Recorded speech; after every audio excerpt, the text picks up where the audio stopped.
Hello everyone, and I'm going to talk about the San Antonio Spurs versus OKC Thunder.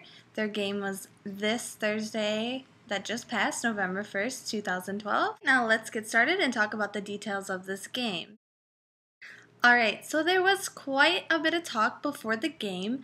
ESPN was saying how fun for these two teams to meet again so early in the season, and it feels familiar. The NBA says defending Western Conference champions OKC Thunder tip-off for 2012-13, visiting at the Spurs.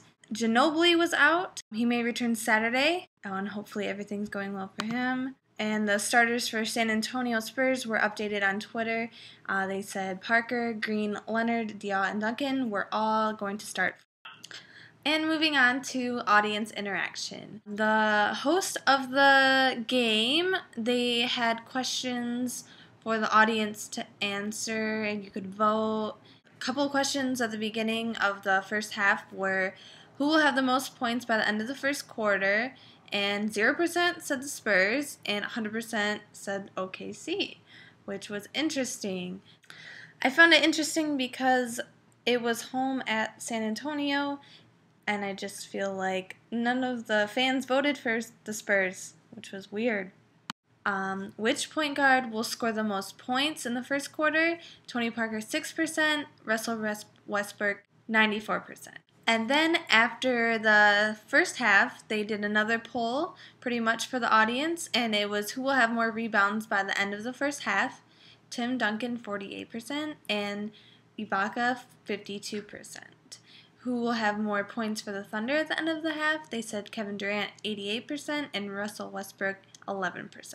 Okay, so during the game we had a few stories on Twitter. Twitter was my main source for this game. The San Antonio Spurs said at the end of the first, the Thunder lead the Spurs 24-21. Tim Duncan leads San Antonio with 6 points and 3 rebounds. Good job to him. Go Spurs. Kevin Durant and Westbrook combined for 14 points. In case you missed it, the NBA tweeted Duncan uses his length and makes a big block in transition for the Spurs. Also, Kobe was amused by Laker critics, saying, "Everybody shut up, let us work." I don't know what that was all about, but that was a story that popped up during the game. Then at halftime, the Spurs were leading the Thunder 45-40. Duncan doing everything, apparently, while Durant, Westbrook combined for 21 points. I guess they like to combine their points all the time. I don't know. It's a tight game. It is a tight game. Thunder shot 34% in the first half. That's worse than they shot in the first half of any game last season. That's not too good, let me tell you. Okay, midway through the third quarter, Spurs have outscored Thunder 28-14 in the paint. However, in the third quarter, at the end, very, very end, Maynard shot a buzzer beater 3/4 of the court and made it. So it was pretty cool. And there was like instant tweets about it. I tweeted about it. I mean, I had to. I wanted them to win. But then we move on to the fourth quarter. 7:08 left in the game, and the Spurs lead the Thunder 77-71.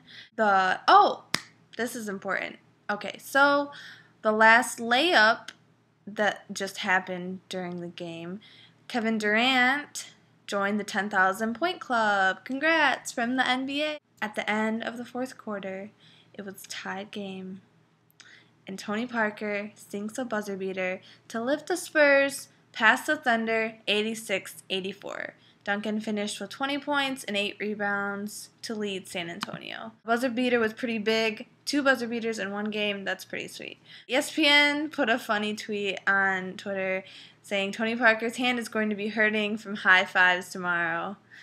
I thought that was cute. Then the Spurs now have 5 game-winning buzzer beaters over the last 5 seasons.